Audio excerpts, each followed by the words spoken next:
Hi అండి. ఈరోజు నేను మీకు ఎంతో రుచికరమైన Guntur style chicken masala curry చూపించబోతున్నాను. దానికోసం ముందుగా 2 కేజీల చికెన్ తీసుకున్నాను నేను. ఇంకా అల్లం వెల్లుల్లి పేస్ట్, ఇంకా మసాలా దినుసులండి తాలింపు కోసం. చెక్క, లవంగాలు, యాలకులు, అనాస పువ్వు, బిర్యానీ ఆకు తీసుకున్నా. ఇంకా గరం మసాలా దినుసులు కూడా వీడియోలో చూపిస్తున్నట్టు చెక్క, లవంగాలు, మిరియాలు, ధనియాలు తీసుకున్నానండి. ఇప్పుడు తయారు చేసే విధానం చూద్దాము. ముందుగా స్టవ్ వెలిగించుకొని పెద్ద పాత్ర ఒకటి తీసుకొని సరిపడినంత ఆయిల్ వేసుకోండి.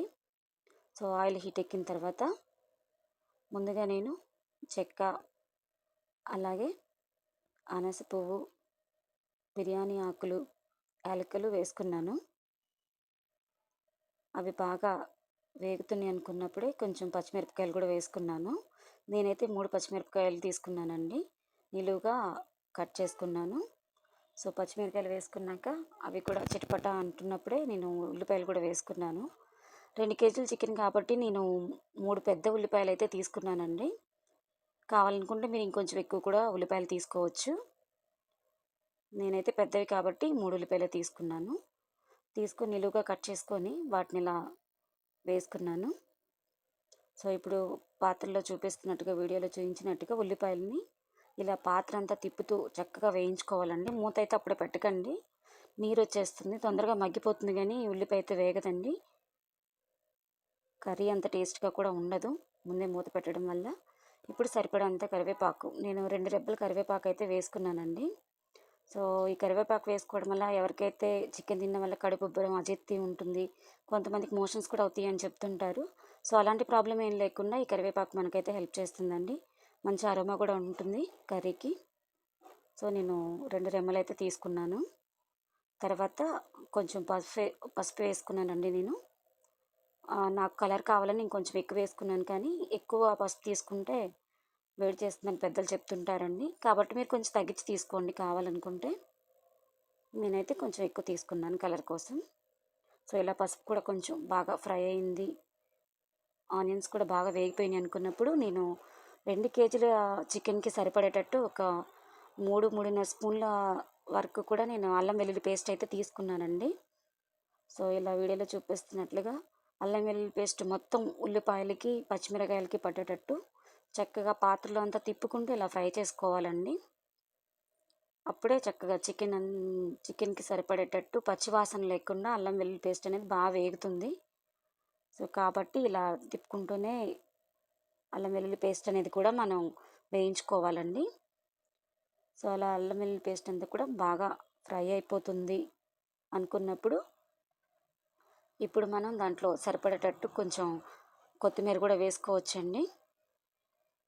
కొత్తిమీర వేసుకోవడం వల్ల చక్కగా నీచు వాసన అనేది లేకుండా చికెన్ కర్రీ మంచి టేస్ట్గా కూడా ఉంటుందండి. ఒక చికెన్ కర్రీలోనే కాదు, మీరు కావాలంటే రొయ్యల్లో కానీ, చేపల్లో కానీ, ఎందులో అయినా కానీ నాన్ వెజ్ కర్రీస్లో కొత్తిమీర ఎక్కువ వేసుకోవడం వల్ల నీచు వాసన లేకుండా చక్కగా టేస్ట్గా అయితే కూర వస్తుందండి.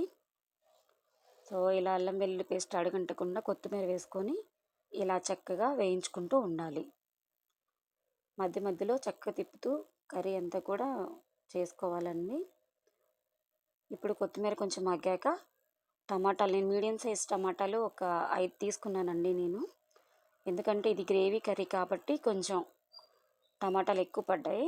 నేను ఒక 5 టమాటాలు మీడియం సైజ్వి తీసుకున్నాను. ఇలా చిన్నగా కట్ చేసుకొని వేసుకున్నాను. నేను టమాటాలు వేయగానే మూత పెట్టట్లేదండి, ఎందుకంటే త్వరగా మగ్గిపోయి నీరు వచ్చేస్తుంది కానీ టమాటాలు వేగవండి. అందుకనేసి నేను ముందే మూత పెట్టట్లేదు, కొంచెం వేయించుకుంటున్నాను. సో ఇలా టమాటాలు కూడా చక్కగా మగ్గిన తర్వాత మూత పెట్టుకొని ఒక పావుగంట 10 నిమిషాలు అట్లా మగ్గించుకున్న తర్వాత తీసి మళ్ళీ ఇంకొకసారి అల్లం వెల్లుల్లి పేస్టు టమాటాలకు పట్టి అడుగంటకుండా ఇలా తిప్పుతూ చక్కగా పాత్రలో అంతా కూడా కలపాలండి. దానివల్ల టమాటాలు అడుగంటకుండా మాడు వాసన రాకుండా చక్కగా వస్తుంది. కర్రీ కూడా, గ్రేవీ కూడా కలర్ఫుల్గా ఉంటుందండి. కొంతమంది మూత పెట్టి వెంటనే మగ్గిచ్చేస్తారు, దానివల్ల ఏమవుతుందంటే నల్లగా అవుతుంది. సో అలా అవ్వకుండా మధ్య మధ్యలో తీసి ఫ్రై చేసుకోండి. ఇప్పుడు టమాటాలు మగ్గాక చికెన్ తీసుకున్నానండి శుభ్రంగా కడిగి. ఈ చికెన్ మొత్తాన్ని కూడా టమాటా గ్రేవీ మీద ఇట్లా వేసేసుకున్నాను. సో ఇలా చికెన్ మొత్తం కూడా వేసుకున్న తర్వాత అడుగు నుంచి పాత్రలో గరిటెతోటి చక్కగా చికెన్ని పైకి కిందికి మొత్తం కలియపెడుతూ ఒక 5 నిమిషాలన్నా నేను చక్కగా చికెన్‌కి మసాలా అల్లం వెల్లుల్లి పేస్ట్ అంతా కూడా పట్టేటట్టు నేను తిప్పుకున్నానండి చక్కగా. సో, దానివల్ల ఏమవుతుందంటే అడుగునున్న మసాలా అంతా అడుగంటిపోయేదాకా మాడు వాసన రాకుండా, టేస్ట్‌లో ఏం తేడా లేకుండా నీట్‌గా వస్తుందండి. సో, ఇలా చూపిస్తున్నట్టు పాత్రలో అడుగు నుంచి పైకి గరిటెతోటి చికెన్ అంతా కూడా ఇలా తిప్పాలండి. ఇలా తిప్పి చక్కగా దాని మీద మూత పెట్టేసేసి మనం కొంచెం సేపు మగ్గించుకున్నట్లయితే చికెన్‌లో ఉన్న నీరంతా కూడా పైకొస్తుంది. నీచు వాసన రాకుండా ఉంటదండి. ఇప్పుడు సరిపడినంత ఉప్పు కూడా వేసుకోండి. నేనైతే క్రిస్టల్ సాల్టే వాడుతున్నానండి. కల్లుప్పు వాడటం వల్ల టేస్ట్ కూడా బావుంటుంది. ఉప్పు సరిపోతుంది కరెక్ట్‌గా అండి నాకైతే. డాక్టర్లు కూడా ఇదే ప్రిఫర్ చేస్తున్నారు కదా! సో, అందుకని కల్లుప్పే వాడుతున్నాను. మీకిష్టమైతే మీరు సాల్ట్ కూడా వాడుకోవచ్చండి. సో, సాల్ట్ వేసుకొని కూడా ఇలా తిప్పాలండి. ఎందుకంటే పైన చికెన్ వరకే సాల్ట్ అంతా పట్టేసి ఉప్పుగా అయిపోతుంది. కింద పీసెస్ అన్నీ కూడా ఉప్పు లేకుండా చప్పగా అనిపిస్తాయి కాబట్టి ఇలా ఉప్పు వేసుకున్న తర్వాత కూడా ఒకసారి తిప్పుకోవాలి. సో, ఇప్పుడు తిప్పి స్టవ్‌ని మీడియంలో పెట్టుకొని మూత పెట్టేసి ఒక 2 నిమిషాలు మగ్గించాలండి. ఈలోపు మనం గరం మసాలా కోసం పెట్టుకున్న దినుసులున్నాయి.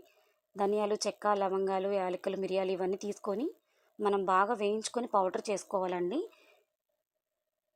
పౌడర్ చేసి పెట్టుకున్న దాన్ని మనం పక్కన పెట్టుకొని చల్లారిన తర్వాతే దినుసులనేవి ఎప్పుడు కూడా మనం మిక్సీ వేసుకొని పౌడర్ చేసుకోవాలండి. అది గుర్తుపెట్టుకోవాలి.